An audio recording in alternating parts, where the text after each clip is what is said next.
Hello and welcome to expaTView, where we're all about knowing and growing expat women. I'm Renee Lederman. And I'm Brice, and we're joining you from our living room in Houston to yours. Today we're going to be talking about how expats can eat healthily in different countries. And we have Marian Bell joining us. Welcome, Marian. Hello. She's a food and nutritional coach here in Houston. Hello. Marian, when I travel to different countries, and I have one country in particular that I'm thinking about, and that's Cuba. When my family and I traveled to Cuba, I really wasn't sure what foods were healthy, which foods would make me sick, or should I eat the processed foods because they had a lot of processed foods. I just wasn't sure. So can you talk to us about what to look for and how to eat healthy in a foreign country? Absolutely. I'm going to talk more about the dinner meal first of all and the lunch meal, because that's usually where you're eating out a little bit more. I think it's important for us to continue to look on our plate to have what is our protein, what is going to be our grain, and what are going to be our vegetables. And to eat as similarly to what we're accustomed to from coming from America to a foreign country. So again, it's easier now because we can actually use the internet to find ahead what's going to be and where we're going to be, or the hotel where we're staying at if we are in a hotel to start with. And not to eat too differently. The first week or two that you're eating in a new country, you really want to stay with what you're most accustomed to, not going so much to eat the food of the country, because we know that you can get a steak or a chicken or a pork or a piece of fish. We know in Cuba and most countries you're going to have a rice dish. Not what we usually get in America, actually, but you're going to have your rice dish. Okay. And then you're going to look for some vegetables, and preferably vegetables that are going to be cooked. That is critical because every country's water is so critical, and we get more sick from the water than we get from the food itself. So if heat can get to the food, we are more apt to stay well in the first few days, and eating more simply in the first month or two wherever you're starting out. Wow, that's valuable information, because I know when I travel to a foreign country, the water is always something that I've been told, always, is to be very cautious about drinking water. So Right. what I usually do is I'll drink soda, a canned soda, something like that, because I just want to make sure that I don't catch a bug or something. So thank you, that was very, very helpful. Right, and if you can get the bottled water there, that would be good too. And buy bottled water and carry it with you if you're able to, once you arrive, so that you're getting hydrated, because the sodas are actually going to dehydrate you. Right. Which we know. But again, if you can carry the water with you, or even cook with better water, that would be helpful. Okay. What about mistakes? What are some food mistakes that expats make when they travel to a different country? Well, I think one of the things is eating too many white flour or low processed foods, because you had mentioned the processed foods. And I think that it's our natural response because we're stressed. And we may be moving in there or checking out the area that we want to buy very inexpensive foods, open up a package and eat it. And because we're afraid of the fruits or the vegetables, okay? But we can take, if they have fruit, fresh fruit, we can certainly wash it off with our bottled water.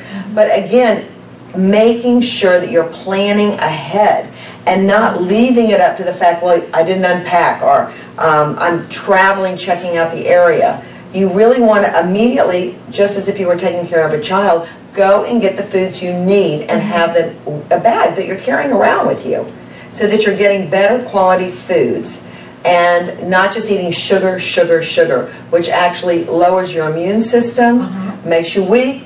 I'll use the word constipated for some people, because it does. It changes the way that our whole system works. And if we're not feeling up to par, we can't get the job done that we want to do, and we don't feel happy. So if I'm in Egypt and I'm walking down the street and I see all of this wonderful fruit that looks so inviting, which that actually happened. Yes, it does. So are you saying that I should not buy this fruit and eat it? And use the water in Egypt, or exactly what are you saying? I'm really saying that if you can, I mean, I know we're talking a lot about water here, but you've got your water with you, buy the fruit off the street if it's the fresh fruit, rinse it off with your water, take your napkin or Kleenex, wipe it down, and eat the fruit. Oh. Don't eat around the core, right where the fruit came from the tree, just like in strawberries we now have a little mites that are around them. Don't eat the place where it's attached to the tree, because that's where the bugs like to hide. And just eat around it and leave that part. Okay, and the mistakes you said, again, going back to that, mistakes that expats make is to not, you're saying to not eat the flour, the sugar, I think what it is, processed food. I think what it is more, it's the planning stages. The planning. Because they say, okay, well here I am, I'm either at the hotel or at someone's home or getting ready to move to my own home, and they haven't thought in advance what I'm going to eat for breakfast, what I'm going to have for a snack. And I think that the first thing we need to do, besides going and get your toiletry items, is going to get some items for several days that you can call your food. Got it. And that you're eating. And that's something that I know I have a lot of problems with too, Marian, and we talked about this before, was a lot of people have allergies. Yes. Personally, I have, I have sensitivity to wheat products anyway, and so having that preparing and planning is so important. So, what other things can we do when we have these kind of food allergies when we're moving to countries that may not have the kind of foods we're used to? Right. Well, one of the things we can do is check in advance to see certainly know where we're going. For instance, in many countries they have yogurt. So yogurt is really good for the flora of the body. So if you can get a good quality yogurt, you're helping yourself out. Again, finding right away, if you're going to be eating grains and noodles, because that's the sensitivity more people have, what you're able to get. So if it's a country that serves white rice, looking to see if they have brown rice. If not, use potatoes or yams or squashes to fill you up, or good quality breads. Because we're thinking, oh, well, especially in a certain age group, breads are not good for us. But it would be better to have a whole grain bread. So each country is going to be a little bit different based on their ethnic food that they're eating. But applying that, if it's an American going overseas, looking to see what would be similar, like most Americans eat potatoes.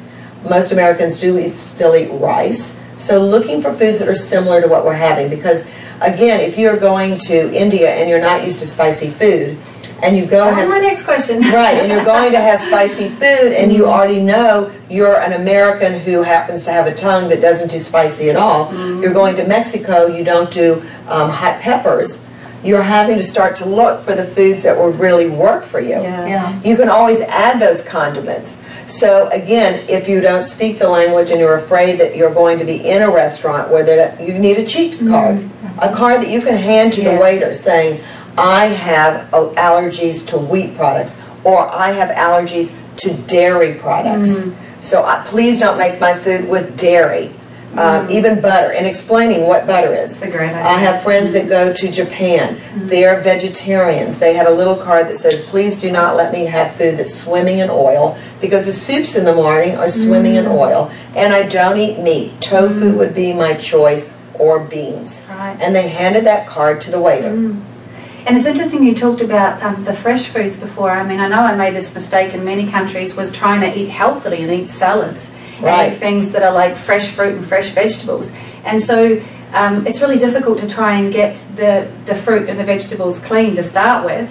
And in some countries people said, wash them in iodine, wash them in this, wash them in that, wash them in chlorine, and you're like, what do I do? Well, what I suggest is, there's several ways we can wash the fruits and vegetables when we first come to a new country. Salt is one. Making a bath in your sink, salt water, vinegar, white vinegar water, a little bit of bleach, the tiniest bit. People get very freaked out when I say that, but we're talking about 1 teaspoon of bleach or vinegar or salt in a big bath of water. Soak like you're actually doing the laundry, change sinks, and then rinse again, okay? Because the water could be contaminated, but we're looking to get off the fecal matter from the produce. And again, eating cooked produce, really critical till you get to know. So maybe if you're a salad person, you might take a green supplement with you that gives you that chlorophyll that the green food has that makes you feel good, rather than starting out eating the salads. Because some of they get quite a bad rap, I think, sometimes, don't they? Like not eating the correct kinds of foods. So I'm thinking about use-by dates here now. Like in some countries I've been in, they say, yes, ma'am, we have these wonderful foods. And you go and they're like, all the use-by dates are like 1, 2, 3, 4 months overdue. You're trying to keep simple. You don't want to go to the fresh stuff. That's right. If you can get things that are smoked in some countries, that's going to extend the life. Okay, so if you get a fish that is a smoked fish, the fresh things, we're talking more about animal products. You can see if it's changed colors. We know, hopefully, what a piece of meat looks like, what a piece of fresh fish looks like.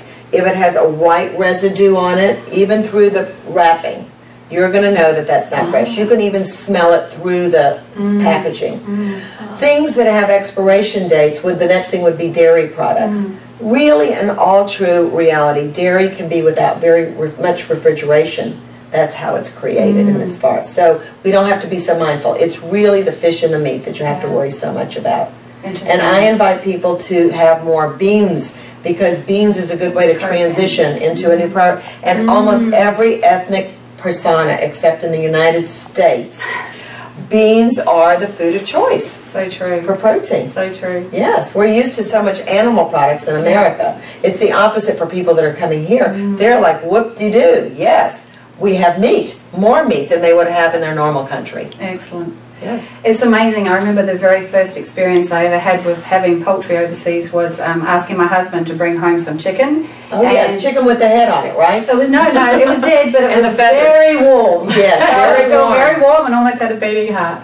Right, so amazing. Yes. So I think from what you've told us, Marian, the most important thing is that we have to plan ahead. We have to take things with us. We have to research a lot of the time and look forward and try and understand and keep it simple, keep it straightforward for a while before introducing new food. Sounds like the plan. Absolutely. Awesome. Yes, I agree. Awesome. Well, thank you so much for joining us today. Thank you. We've loved your wonderful tips and strategies that we can spread across many different countries, hopefully.